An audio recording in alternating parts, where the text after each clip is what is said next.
ঘর ভাঙ্গা ঘর ভাঙ্গস কে আর শরীয়তপুরের নড়িয়ায় মানাখানে একটি জমি সংক্রান্ত বিরোধকে কেন্দ্র করে আদালতের নিষেধাজ্ঞা অমান্য করে ঘর নির্মাণের অভিযোগ উঠেছে প্রতিপক্ষের বিরুদ্ধে। এ ঘটনায় ক্ষতিগ্রস্ত পরিবার নড়িয়া থানায় একটি অভিযোগ দায়ের করেছেন। ভুক্তভোগী পরিবারটি স্থানীয় প্রশাসনের হস্তক্ষেপ কামনা করছেন। অভিযোগ সূত্রে জানা যায়, নড়িয়া উপজেলার ভুনকারা ইউনিয়নের মানাখানা এলাকায় সেলিম হোসেনের সঙ্গে একই এলাকার আলামিন দেওয়ানের পরিবারের মধ্যে জমি নিয়ে বিরোধ চলছিল। বিষয়টি আদালতে গেলে আদালত ওই জমিতে স্থাপনা নির্মাণ বা কোনো ধরনের পরিবর্তন না করার জন্য নিষেধাজ্ঞা জারি করেন। কিন্তু অভিযোগে রয়েছে, আদালতের সেই নির্দেশনা উপেক্ষা করে প্রতিপক্ষ আলামিন দেওয়ান সম্প্রতি সময়ে ঘর নির্মাণ শুরু করেছেন।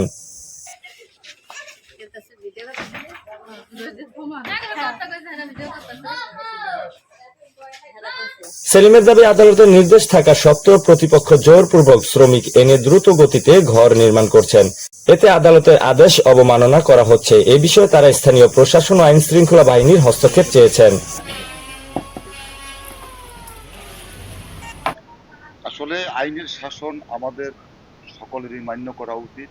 আপনারা অবগত আছেন, সাংবাদিকরা সকলেই, যে বাংলাদেশে বর্তমানে যে গণতান্ত্রিক রাষ্ট্র ব্যবস্থা, সেখানে আমাদের প্রত্যেকেরই উচিত আইনের শাসন মান্য করা। সেটা ধনী গরিব, ঠিক আছে, তারপরে উকিল মুক্তার সকল এক কথায় জনসাধারণের সকলেরই এটা মান্য করা উচিত।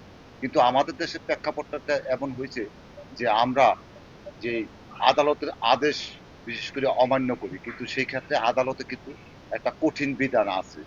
বিশেষ করে আমি যে বিষয়টা আপনার থেকে জানলাম, এটা লোয়ার কোর্ট একটা আদেশ বা একটা মোকদ্দমায় এটা দেখলাম যে মালাখান মৌজার, ঠিক আছে, আমাদের শরীয়তপুর অতিরিক্ত জেলা আদালত থেকে একটা অস্থায়ী নিষেধাজ্ঞা, উভয় পক্ষের প্রতি একটা অস্থায়ী নিষেধাজ্ঞার আদেশ হয়েছে।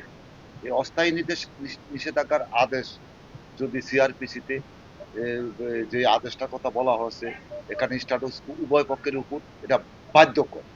এটা যদি কোনো পক্ষ অমান্য করে, তাইলে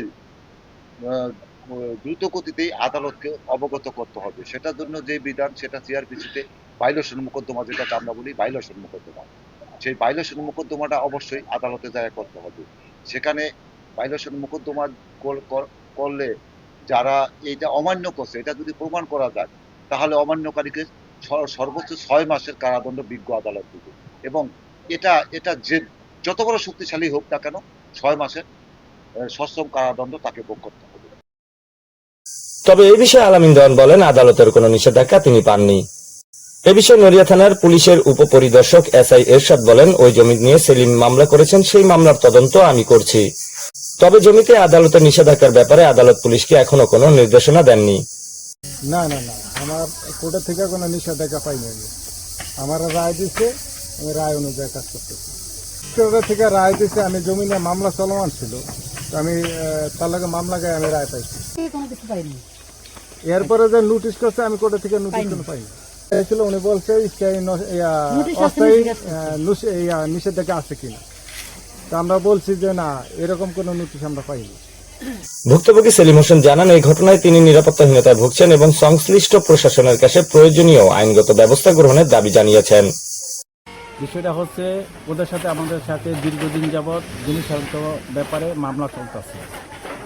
512 নং দাগে, 509 নং দাগে 3.95% ভূমি, 3.95% ভূমি আবু তাহার এবং আবু তাহারের মা, আবু তাহারের বাবা, আবু তাহারের সবাই ফ্যামিলির আমাদের কাছে বিক্রি করেছে। 2013 সালে লাস্ট দলিল করা হয়েছে। এই 2013 সালের থেকে এই পর্যন্ত আমরা শান্তিপূর্ণভাবে বসবাস করেছি এবং শান্তিপূর্ণভাবে এই জমি ভোগ দখলে ছিলাম।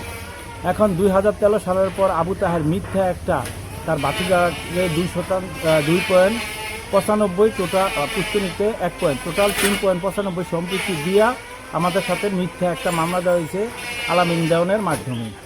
আলামিন দেওয়ান বর্তমানে আদালতের নিষেধাজ্ঞা অমান্য করিয়া সে 144 দ্বারা বর্তমান চলমান আছে এবং মনে করেন যে একটা নিষেধাজ্ঞা অস্থায়ী একটা নিষেধাজ্ঞা চলমান আছে। এরপর আমি উচ্চ আদালতে যাই, উচ্চ আদালতে যাওয়ার পরে আমাকে একটা নিষেধাজ্ঞা দেয়, এই জমিতে কেউ কোনো কাজ করিতে পারবো না। যার তারিখ হয়েছে 11/3/2026।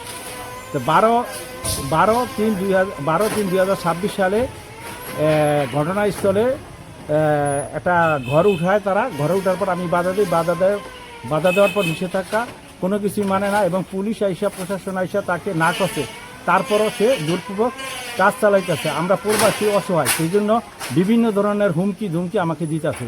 উনিরা একটা রায় দিয়েছিল ঢাকা জজ করে রায়ের উপলব্ধে এপিএনডি জজ করে আমরা রায় পাইছি নিষেধাজ্ঞার। এই মামলা চলমান কালীন অবস্থায় আমরা এবং ওরা দুনো পক্ষের এক পক্ষ কেউ ঘর দরজা কোনো কিছু কাজকর্ম করিতে পারিব না, এটা রায় দিচ্ছে আদালত। কিন্তু আদালতের রায় অমান্য করিয়া তাহারা বর্তমান জোরপূর্বক কাজ করিতেছে, কারণ আমরা প্রবাসী অসহায় সেই বিদায়।